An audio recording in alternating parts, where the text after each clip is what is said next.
Welcome, ladies and gentlemen, to the first episode of Football Discuss. This podcast, it's for the fans. It has taken us roughly over just 2 years to create a football platform, basically for football fans to discuss their football-related topics just around the world. And we thought, what better time than now with Euro 2021 just around the corner. Hey, look, it's taken us 2 years, but we're here. We're here, and we're Euro's here. around the corner. We're here. We're here, and we're ready to take over. That's what Let's it is. go. We're taking over. So, we have taken to Instagram recently, and we have discussed just a few things related to the Euros. We mainly talked about the winners, the underdogs, the top scorers, the players of the tournament, and who we think is going to flop in this tournament. And when we posted on Instagram, we had a mixed response. We had some people agree with us, some people disagree with us, some people give their own opinions that we agree with, and that's given us like a different perspective on everything. So we're gonna start off, Amo. I think let's start with who's going to win the tournament. Everybody wants to know that. I think there's no doubt in my mind that France are going to win this tournament. It's theirs for the taking. They took the World Cup. They're taking the Euros with them as well. France are very clearly the front runners. I think it's one of those tournaments where you just go, yeah. But they're France the team looks dominant. Looks dominant. We've talked about this. We've said that essentially they have at least two world class, maybe not world class, but very good players in every single position from back to front. And when the squad has that much depth in it, like most international teams worry about getting a proper starting 11. They have a starting 11 and more. They've got two starting. Yeah, they've got two starting. If you really want to go to the people who didn't even make the squad, they are just flooding with talent from top to bottom. It's talent, it's athleticism. When you look at their attack, I think they have the scariest attack in the world. I think they have the scariest attack in the world. You know, you look at Mbappe. He's running amok in the Uber Eats league. In the Uber Eats league. Man, it's the Uber Eats league. We can't say it like it isn't. You know, It's the Uber Eats league. It's the Uber Eats league. But you know, you even look further than that. You got Mbappe, you got Griezmann, Benzema. Benzema's now back in the Karim fold. Benzema is back in international football. Yes. No more scandals for Karim. Valbuena's out He's of the back. picture. Valbuena's gone. the picture. Karim is back. He's ready to slide He's right ready to back in. score again. I mean, he's an F1 car. You know, Yes. he said it himself. Giroud doesn't even match up to him. Giroud's a go-kart. And we know how good Giroud is. He's very underrated. Giroud only scores FIFA goals. But Benzema is different gravy, and Benzema's he is different back in gravy. the fold. Benzema's different gravy. He's shown it this year. He's definitely shown it this year in the Liga. I mean, you know, Cristiano left Real Madrid. Benzema's taken right over. He's dominated their attack. You know, you look at their attack. Obviously, they've got a lot of class, but as far as finishing goes, he's dominated that field for them. But you know, looking to the other side, you've got Ousmane Dembélé who can play on both wings. You've got Thomas Lemar who can slot in midfield, can slot on the wing. Kingsley Coman just came off a brilliant season with Bayern. We all thought they were going to win the Champions League again. Clearly didn't go their way. No. But let's talk about the one guy it did go the way for. And the one who it's their favorite midfielder. Smiley McGee. N'Golo Kante. Kante. Man. N'Golo Kante, like everyone has been talking about this. Man. If he wins the Euros, I believe it too. He's in with a shout. He has to win the Ballon d'Or if he wins the Euros. But I don't know. There's a lot of people I've seen on social media. People are saying it's a very reactionary thing. You know, he only had a good start to this. He only had a good start towards the end of the season. Played in a couple good matches, but I feel like he is just the one who turns up in every single game. Yeah, he's just all trusty. the big games, and it's like, trusty. and he was the driving force of Chelsea winning that Champions League in the final, in the semi-final, and he's going to be the main man. He's that guy that you can just trust to work hard, especially defensively. Defensively, he's gold, and especially when you've got players that'll get forward but may not necessarily sprint back as quick. You know, you got Griezmann works hard to get back at club level. Pogba, he does kind of play both roles. For France, he is a better player as well. You can rely on Kante to do the dirty work, to win the ball back, to press. His press unmatched. It's different, and the guy just doesn't stop. What are we saying? 70% of the world 7% of the world is covered by water. Rest is N'Golo Kante. 30% of the world N'Golo Kante covers. Yeah. That's a lot. And it's not even that far-fetched either. Like, the guy is just The guy's everywhere. nuts. He's and nuts. he is, different gravy. after all, your player of the tournament. Who you're predicted player I've of the got tournament. N'Golo Kante listed as... Look, he's on form. He is The on media loves the guy. Give him player of the tournament. It's not, and If he plays the way he played in the the end of the season, why not? and the thing Give it is to him. I feel that with him, all this like hype around him, all this like media attention he's getting, it's not getting to his head at all. The first thing on his mind is to play football, and he is going to do that at this World Cup. He's going to do it with fucking flying colours. Yeah. He is going to kill it. He's not. He may not be my player of the tournament, but he is going to be one of the best players. Who's your player of the tournament? It's hard to overlook Mbappe. It's hard to overlook Mbappe just because of how good he is. The numbers he puts up. I don't care if it's a Farmers League that he's playing in. He still puts it up in the Champions League, and he does it on international level as well. He is a world-class player, and I think with Benzema being back in the team, we talked about how Benzema's not only just a goal scorer. He creates so much for like the players around him. Literally everything runs through Benzema at Real Madrid. And if he can replicate even just 60-70% of that form for France, Mbappe is just going to have a field day, and he's going to run rings around every single player. And he's the only other player, in my opinion, who's in... obviously, he's not who I think is going to be top goal scorer, but he is the only other person I would put if the player I think who's going to get top scorer doesn't get top goal scorer. Look, I think you're right. It's hard to overlook. It's hard to overlook Mbappe. I mean, he's shown that he can show up against the best in that first leg against Barca in the Champions League. Running rings, made him look like amateurs. Running rings. But I think it's hard to overlook him. I wanted to give it to Kante because I just want to believe in the. I want to get on the train, man. I love the guy. I need to get to the next stop, man. Who doesn't love N'Golo Kante? I love We're N'Golo not Kante. even Chelsea I'm fans. not. I could never be a Chelsea fan. I would never think about it. When he smiles, I smile. It just feels good in the heart. It feels good. It feels good in the heart. But who have you got as your top goal scorer? I'm interested to see. So it's a very controversial opinion. I have Harry Kane as my top goal scorer, and I don't think that's controversial. It's not controversial. The only thing that makes it controversial, in my opinion, is, I like to think England will make it out the group, even though they do have a tough group. I think they'll make it out of the group, and just because I've got my reasons for him. Basically, he was the top goal scorer in the Premier League this season. 23 goals, right? And he was doing that in a team that finished 7th. A team that was struggling to make chances. He made chances for himself, and every little chance that they did make for him, he scored. Now you've got the likes of Grealish, one of the most creative players in the Premier League, playing alongside him. You've got Rashford. You've got Mason Mount. You've got Phil Foden. You've got Banks load of creativity. And he's going to be the main man. He's also the main penalty taker as well. He is. And so and we've seen it already. At the World Cup, he was the top goal scorer. He was. There's no reason why he can't do it again. Like I said, the only thing that I think is that potentially they do have a hard group, but you would think that they get past the group stages and he'll still score on the knockout stages and everything. And so that's why I have him as a top goal scorer. Yeah, look, they've got a hard group with Croatia. I think Croatia will be the main competition. Scotland's not looking bad. No. But I think obviously Croatia's going to be their main competition. I do back them to make the group in top form.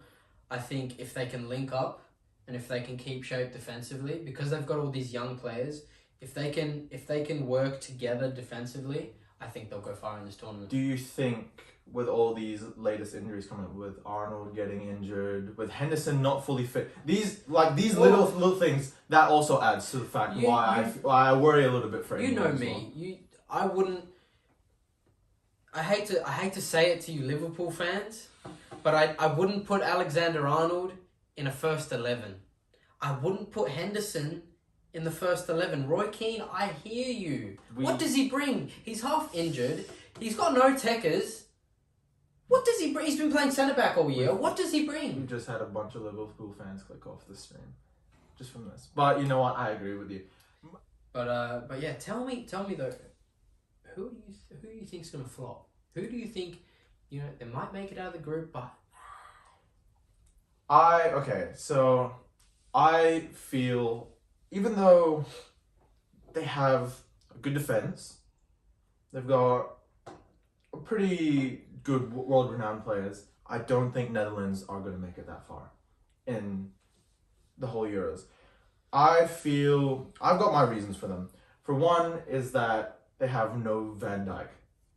That is a massive hole in their defense. Yes, they've got De Ligt still. They've got the likes of Daley Blind, but Van Dijk... Nathan Ake, but... Money defense. Van Dijk, whether you want to believe it or not, he is one of the best centre-backs in world football. Okay, like, there is the debate whether he is the best. Yeah, we can sit here and talk say about whether he's- he's that- the but best or that's not, but whether he's completely world different. class or not up for debate. The guy's world Yeah. class. He's And- very good. Having him missing is just going to be hard. And he's the captain. He's the Yeah, captain he's as the well. captain, I think. But this is where we disagree. Because first of all, I don't class them as a flop because no one's looking to them to win. No one's looking at them to win, but as we mentioned beforehand, they've always been that team around the top, around the one march. They've always up there with one of the bigger teams. Absolutely, You know? And so that's why I still count them as a flop because people expect they're a big nation and they have big expectations, and I don't think they're going to live up to those expectations. Yes, they're going to make it out of the group, but apart from that, depending who they get, they could get lucky with a couple of draws, with their draws, but Absolutely. I don't think they're going to do it. What about you? You've I've got a gone- more controversial one than I do. I've been controversial here, and let us know down in the comments if this is too controversial, because this is deep. This goes deep. This goes deep. I've put Germany down. Which I do not agree with. I'll let that simmer in the water for a second. I've put Germany down. I think that's brave, but here's why. Mm-hmm. Germany don't click. What makes you say they don't click? I don't know. You can tell you're very detailed. No, hear me out. They don't exactly click. Why does a team that has literally half of its players play for Bayern, or just the Bundesliga in general, in the Bundesliga, but they have class. They've got Champions League winners, league winners, World Cup winners everywhere on the pitch. Yeah. Why are they losing 6-0 to Spain in November? That's not that long ago in the grand scheme. 6-0 to Spain? Come on. Spain's no 2010 Spain. No, they're not. 6-0 to Spain. They lost to Macedonia Not too long ago. That was even more recent. in March, Macedonia, and they drew with Denmark just a couple days ago. And there's, you can obviously make the case if it was a friendly. But these were World Cup qualifiers, if I'm not They mistaken. lost in the World Cup qualifiers. They lost in the Nations League to Spain. Yeah, So exactly. I don't know what it is with Germany, and I'd love to sit here and go, yep, absolutely, they're a great team, but I can't see them clicking for whatever reason, and I just feel like, I don't know what it is, they're not what they used to be. They're not what they used to be, but I don't know, I really refuse to just believe that team is not going to do well, just because, I don't know, they've just got world-class players. They've got some of my favourite players. Serge Gnabry is still one of my favourite players. Absolutely. Kimmich is my favourite midfielder of current football, he's my favourite midfielder. The guy's nuts. I love him. And it's just hard to imagine that they're not going to make it far. I don't know, I don't back it. We'll see how we go. It is very hard. Thomas Muller, I believe, is back in the squad. He's back in the Which, team.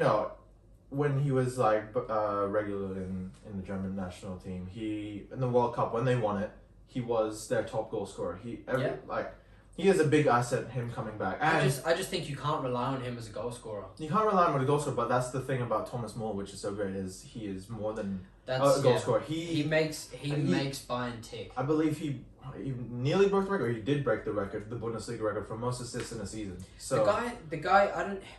If you actually watch Bayern play, the way he moves and the way he runs, he works so well with Lewandowski. And that's why I think that's one of the reasons why Lewandowski scores so much, because one defender has to come out and mark Muller's run. And Lewandowski knows when he moves a certain way, you're in behind him, and for the easy goal. Because Lewandowski, for the most part, tap-ins and one-on-ones. When I say one-on-ones, him and the keeper, maybe a defender a couple meters to each side, even less. And then But just it's the just moments of brilliance. Moments of brilliance because he's just like instinctual. He's instinctual. So, after talking about that, is your viewpoint still that are you having any doubts at all that Germany are still going to be flops? Because I feel very strongly that they aren't going to be flops. I'm going to say it here, hand on my heart, Germany don't make it out of the group. But let's move on. We've actually knocked off each one winners. We haven't touched underdogs. That is what we're about to talk. Who's your dark horse for the tournament? I want to say that there hasn't been enough hype on them, but as I'm looking at social media, the hype is slowly growing, and you might have heard it, viewers might have heard it, but Turkey's team is something to look towards. They have, for one, a set piece specialist in Çalhanoğlu, which we mentioned before. It is so important to have a set piece specialist in these big games because sometimes there's fine margins in the knockout stages that it could just be a moment of brilliance from a set piece. And that's why, like we talked about earlier, the fact that James Ward-Prowse isn't in the England squad for his set piece abilities is just mind blowing to me. I think it's I think just in general it's nuts because when you think, it's a 1-game knockout. Exactly. You lose, you make it out of the groups, cool. You can lose in the groups and still make it out. Exactly. But you lose as soon, you go 1-0 down to a Harry Kane knock at the back post. Back post. You go 1-0 down to a Harry Kane header in the back post. Mm. It could be curtains. Look at the Champions League final. One breakthrough. That's all it took. One breakthrough. One chance. And that's it. Not only that, with Çalhanoğlu being the set piece specialist, you've got Burak Yilmaz, who just came off a title-winning season with Lille. He did. 16 goals. It's not like he didn't play his part in this. He got 16 goals in the build-up to them winning the league. And that's a team, yes, okay, cool, they've got some class players, but for the most part, I don't care if it's an Uber Eats league, I don't care if it's a Farmers League, that is well done to him for scoring 16 goals. PSG. Yeah, and any team beating PSG to the league deserves some credit. Yeah. And I think, so he's going to be one of the main people in that Turkey squad driving them forward. And on top of that, they do have Alexis Soyuncu at the back, who I rate highly as a defender. Watching the Premier League, watching Leicester pretty regularly, I rate him highly. And to me, their only problem is they do have a very tough group. Yeah. They do have Italy, Switzerland, and Wales. Wales made it pretty far in last year as well, and Italy, as we said, is your underdogs. Say, funny you mentioned Italy. So we're gonna be segue. That is a segue. One of the segue in that. It's funny you mentioned Italy because we're gonna be watching this group closer, you and me. There's a lot riding here. It would be very funny if both our team, who we back, make it through. Obviously, Italy, back in the day, top team. Mm-hmm. I can agree top with team. That. Yeah, sure. Serie A back in its day, nuts. Best league in the world. Best league in the world at a point. Mm. Italy internationally, Roberto Baggio's Panenka. Mm. Nuts. But fallen off the radar. They've fallen off the radar recently a little bit, which I think is a bit sad because they do still have class. Yeah. And especially this year, we haven't seen Juventus succeed. So we've seen a couple other players come into the fold, especially guys like Immobile. Immobile, top scorer in Europe. Was it last year? Was it this year? I can't even remember, but the guy's nuts.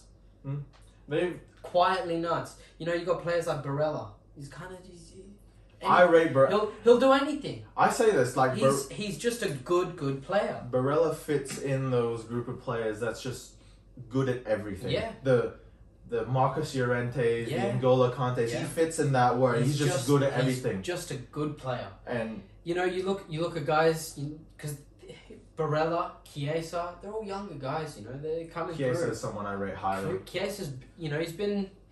You can say Juventus has sucked, but he's been very good. He has been very good. He's been very when good. Ronaldo hasn't notched in with the goals, he has been picked up the slack, and I think the reason they'll succeed is because as much as they've had their problems in the last couple of years, you cannot undermine the fact that they've still got guys like Chiellini, like Bonucci. Bonucci.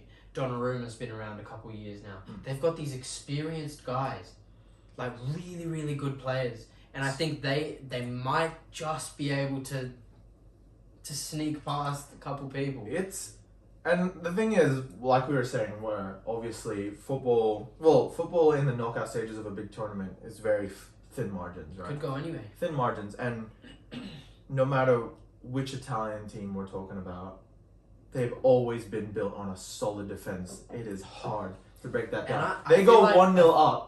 Oh, It is Burnley levels. It's they just throw everyone behind the ball. It's playing Atletico Madrid. It's playing Burnley. You got 12 players in the box. The referee's in there too. They are so far deep. I just think they play with heart. You watch the Italians play, they play with heart. Heart and passion. Heart and passion. That's why, like, it's kind of like a thing where it's just like, are they like an underdog really? Because like they got a really good squad. So yeah, I don't know if I can call them an underdog, but I feel like they are because no one talks about them. When we talk about who's going to win the tournament, we talk about France, we talk about Spain. I talk about Spain. I personally don't talk about Spain. We talk about England, whether you're on the coming home wagon or not. Portugal. We talk about Portugal. I've got a strong opinion on Portugal because I watched the friendly against Spain. Spain dominated the game. But in God's name. But I just feel like they've just got so much talent. Yeah, look, Portugal's got a very strong team. I mean, you got guys like obviously Ronaldo. He missed a few chances in the friendly, but it's Ronaldo. You can't sit there and be like, he's on bad form. It's Ronaldo. João Felix, very good player coming up. To Diogo Jota really exploded this year. If he hadn't got injured. Jota exploded this year. João Felix, very good this year. Both of them really stepped up this year. I think Bruno Fernandes, he hasn't really clicked in international level. In the big stage in general, I think as well. He's a talented guy. It could just happen at any time. You never know what's going to happen with him. I think he plays a mean pass. And, you get Ronaldo in the box, Bruno Fernandes teeing him up, anything could happen. It's hard. It's easy to forget. They won the last Euros.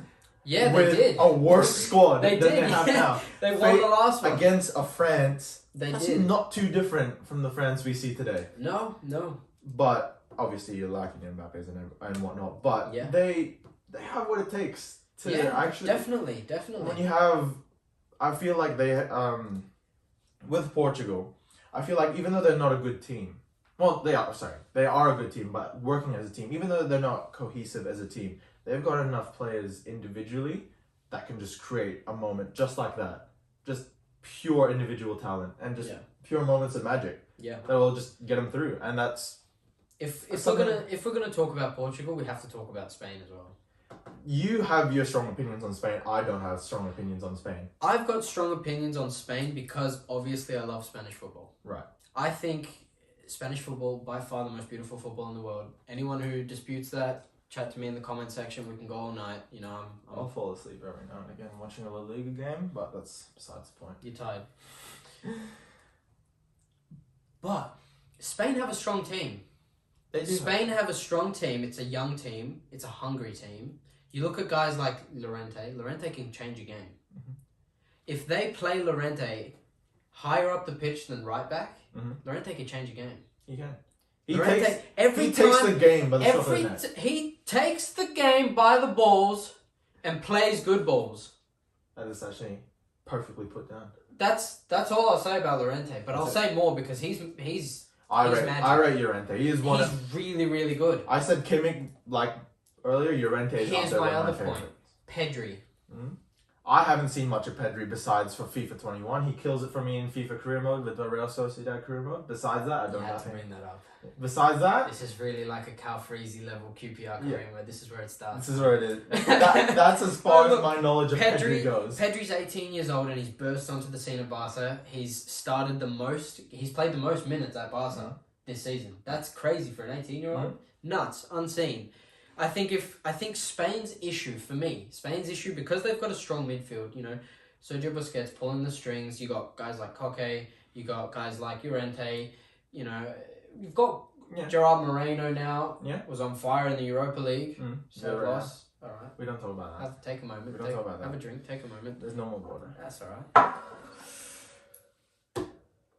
But here's Spain's problem. Morata. Don't get me started on Morata because we could be here a long time. Morata's one of those guys who was given the gift that we weren't given.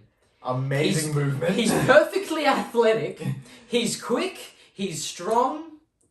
He gets in all the right positions. He takes a good touch. He makes the right moves. He makes the right runs. He's quick. He's tall. He's built. He just shits the bed. He shits the bed. He shits the bed. Every single time. Every time. Without question. He's like a Spanish Timo Werner. Werner. Yes. He is. He's a Spanish Timo Werner. I'll give him a little bit more. Look, Timo's credit. had a rough one. I'll give him a little bit more credit. We'll but have I a get moment what for you're Timo. talking He's about. had a rough one. But Morata, if he can finish, Morata gets in all the good places, gets in all the good chances. If he can finish, look out. Yeah. If he can get on it, Spain will be strong. Yeah. Spain will be really, really strong. That was one of the main problems, is why I think that Spain, I don't rate Spain highly, is because they've got all this creativity, but they don't have anyone finishing the chances. We talked about Gerard Moreno coming into the fold. Yes, I think he scored 30 plus goals in all competitions this season. And he's a very good player. And there's a lot of good players in the team. Yeah. But I feel, besides the likes of Busquets, besides, the established individuals, I feel there is not enough chemistry and experience within that Spain side. And I feel like that's the reason why I don't think they're going to go that far. They're missing their captain as well, Sergio Ramos.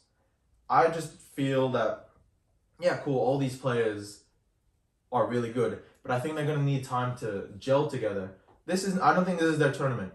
Talk to me the World Cup or maybe the Euros after that.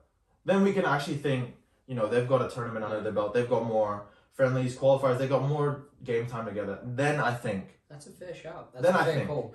They are a force to be reckoned with. But right now, I don't think they're a team that's ready to win the Euros.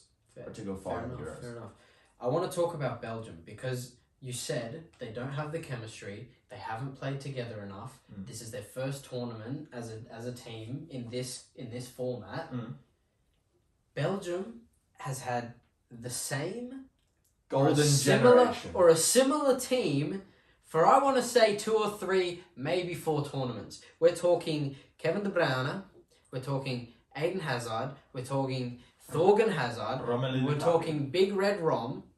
It's not so red anymore. It's more blue and Scudetto Rom. That thing. But I mean, he's red for Belgium. So. Anyways, Big Red Rom. We're talking Tielemans, great season with Leicester, underrated guy. I very FIFA career mode child Yuri. He is. Axel he Witsel, was the man. Great player. And Thibaut Courtois, great leadership in that guy, great goalkeeper. I worry about their defense mainly just because of the sheer fact that with that being a Spurs fan, I watch a lot of Spurs games. Their defense is shite. And when they had Vertonghen, when they had Alderweireld, it was still shite. And I don't think... And now they don't have Company anymore. Company is a big loss as well. Company was the captain. Guy, and he was the man. Company was a man. And it's been, like you said, they've had the same team roughly 4 tournaments now. Yeah. And, everyone talked about the golden generation with them. This is the golden generation of Belgium. They haven't done anything with it. Definitely. And I don't think this tournament's going to be any different. Look, I think they're worse off, actually, than previous tournaments. Like you said, Eden Hazard. But it's hard to say because Eden Hazard has eaten more burgers at Real Madrid than he scored goals. And that is a problem. That's a problem. That's a serious problem. That's a serious problem. That is a very big problem. Eden Hazard rocked up to training with what we like to call a tongue. He had a little bit... girth. He had some thickness. Girth. She was thick. He was dummy thick. He was carrying a load. A dump truck. Essentially. To put it in layman's terms, he was fat at training.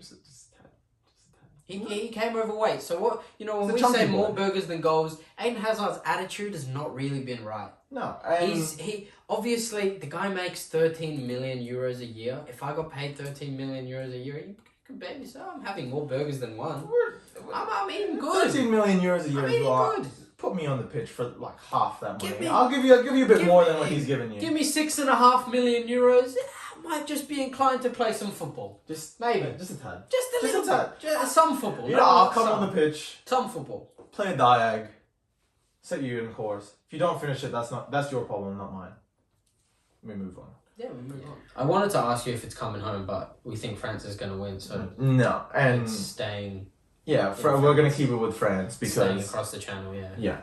France are going to dominate the international stage for years to come. They're gonna win. Yeah, they're all They've young. got, They're they've all got the young World lads as well.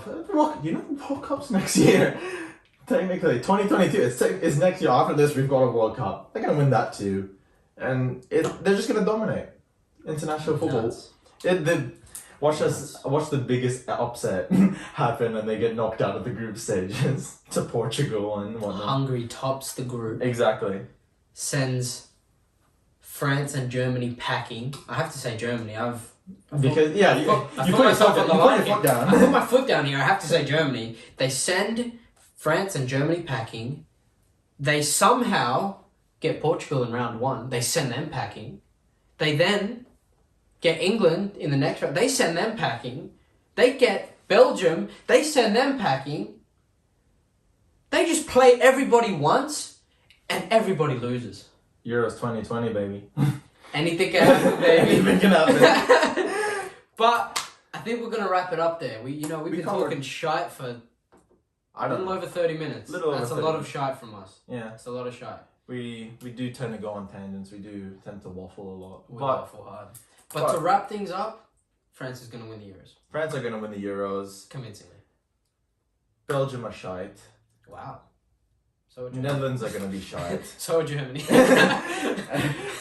We got to really nail this down. Yeah. Mbappe's class. He is Kante's class. I hate class. to say it, but they're both class. Kane's top in scoring charts. No, he's not. Benzema's an F1 car. Mercedes. And Lewis Hamilton. 7 times, baby. it's not... We shall leave that. We'll to see. the Euros. We'll see what happens. We'll be back with updates, so stay tuned for more episodes throughout the Euros. Yeah. We're gonna keep talking our shite, then we're gonna talk a little bit more shite, The and then shite's more not- shite. the The shite's shite's not not gonna stop. And don't expect it to Don't stop. expect it to stop because it's not stopping. No. But with that said, thank you very much for listening. If you've made it this far, Well done. I actually applaud you for the amount of That's- shot we've talked. that's talent. If you've made it this far, yeah. But thank you very much for watching. Again, look out for more episodes. It's good to be here. Yeah. And we'll hopefully see you guys soon. I guess that's it. Yeah. We did it. My mate. Bye, mate. My mate. Oh, we done it. We done it. Wow, that felt good. That felt good. Do we listen to it back? Do we watch it back? Oh, it's good.